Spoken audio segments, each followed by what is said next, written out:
언론인 여러분 고생 많으십니다. 위축되지 마시고요. 제가 쓴 원고는 미리 페이스북에 올려놨습니다. 첫 번째 주제는 언론 악법입니다. 악법은 아무리 분치를 해도 악법일 뿐입니다. 한두 곳 고친다고 달라지지 않습니다. 한국기자협회 등 우리 언론 단체들이 8인 협의체에 참여하지 않겠다고 밝힌 것은 이 때문입니다. 곧 가동되는 8인 협의체는 언론재갈법의 폐기를 반드시 전제로 해야 합니다. 급기야 유엔까지 나섰습니다. 유엔 인권 최고 대표 사무소가 언론재갈법이 세계 인권선언 등을 위배한다는 서한을 우리 정부에 보낸 것입니다. 국격훼손이며 국제적 망신입니다. 문재인 대통령이 인권 변호사 출신인지도 의심할 것입니다. 혹여 올가을 문 대통령이 유엔 총회 연설이라도 하려거든 더더욱 언론재갈법 폐기를 선언해야 합니다. 그런데도 더불어민주당은 악법을 주도한 김용민, 악법의 묻지마 법사위 처리를 주장한 김종민 의원을 협의체에 넣었습니다. 악법의 일반 강행 처리를 국민들 추석밥상에서 일시적으로 슬쩍 빼기 위한 꼼수로밖에 볼 수 없습니다. 불법을 불법이라 말한 사람들에게 더불어민주당이 가짜뉴스에 누명을 씌운 것은 조국 사태 때부터입니다.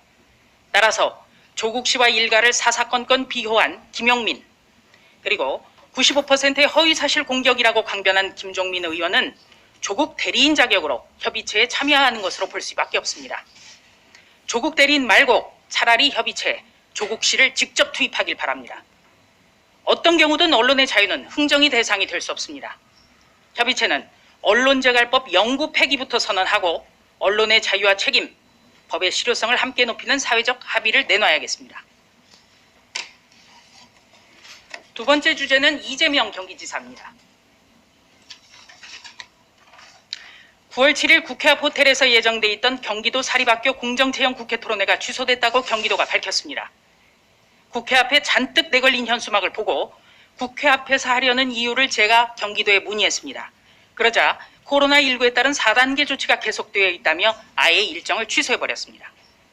9월 14일, 9월 28일, 10월 6일 국회 앞에서 예정됐던 경기도 이름의 행사도 모두 연기한다고 경기도는 밝혔습니다. 경기지사를 유지하고 여당 경선에 뛰어든 이재명 지사가 경기도의 이름을 빌려서 국회 앞에서 줄줄이 일정을 잡아 홍보에 매달리는 것은 누가 봐도 대선용 사전선거운동입니다. 경기도와 경기도민을 위한 일정이라면 경기도 내에서 하는 게 타당하지 않겠습니까? 국회 앞에 잔뜩 내건 현수막 포스터도 경기도가 비용을 부담했을 것이 뻔합니다. 이재명 경기지사가 취임 후 사용한 광고 및 홍보물 비용은 무려 37억 원입니다. 전임 지사보다 3.7배나 높습니다. 또 문재인 정부의 수도권 거리두기 4단계 조치는 지난 7월 12일부터 시행된 것입니다.